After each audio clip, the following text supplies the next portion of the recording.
আমি ভাৰ্ডিক্ট of acute অৰ্থাৎ জাজে ক'ব ফ্ৰী, এতিয়া তেওঁ দণ্ড পানিছমেণ্ট পাব নালাগে। এইটো হৈছে ৰিডেমশ্যন, মুক্তি, জেলৰ পৰা খালাছ, মুকলি, এইটো হৈছে মুক্তি। তেনেকুৱা লেংগুৱেজ ইয়াত চলাইছে। কৈছে ঈশ্বৰৰ সৈতে আমাৰ শান্তি আছে, we have peace with god.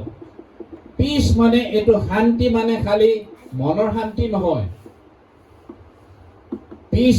আৰু ইয়াত কি কৈছে, ইয়াৰ এগেইনষ্ট হৈছে হষ্টিলিটি। হষ্টিলিটি মানে দুশ্মন। আমি পাপ কৰাৰ কাৰণে আমি ঈশ্বৰৰ দুশ্মন, এনিমি, এনমিটি। যীশু খ্ৰীষ্টই আমাৰ পাপৰ দণ্ড, আমাৰ জগৰ, আমাৰ কচু তেওঁ ল'লে।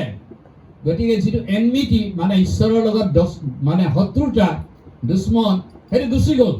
যেতিয়া দুশ্মন গুচি গ'ল তেতিয়া আমি মিত্ৰ, উই আৰ ফ্ৰেণ্ড। এইটো চেন্সৰ ইয়াত কোৱা হৈছে। অৰ্থাৎ আগতে আমি এলিয়েনেটেড।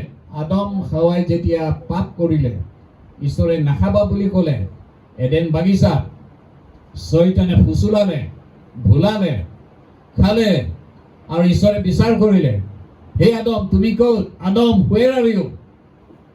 আদমেতো লুকাই আছিলে গৈ। আদম হাৱাই একদম জংঘলত গৈ গছৰ আগত লুকাই আছিলে। মানে আগতে ঈশ্বৰ আহিলে আমি যেনেকে দেখিছো এজন এজনকে কথা বতৰা পাতো, তেনেকুৱা হয়। এতিয়া ঈশ্বৰ আহিছে, আদম নাই, হাৱা নাই, পলালে, লুকাইছে। পাপে মানুহক ঈশ্বৰৰ পৰা বহুত দূৰলৈ লৈ যায়। সেই দূৰলৈ লৈ যোৱাটো একদম ওচৰ কৰিলে যীশু খ্ৰীষ্টৰ ক্ৰুচীয় মৃত্যুৰ দ্বাৰাই। যিহেতু আমাৰ পাপৰ বাবে জগৰ, কচুৰ দণ্ড, পানিছমেণ্ট, সাজা এইটো যীশুৱে ল'লে। সেইকাৰণে ঈশ্বৰৰ লগত আমাৰ ৰিকনচিলিয়েশ্যন, মিলন।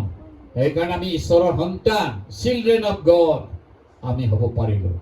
এইটো কথা, এইটো কাৰ্য যীশু খ্ৰীষ্টৰ ক্ৰুচীয় মৃত্যুৰ দ্বাৰাই হ'ল।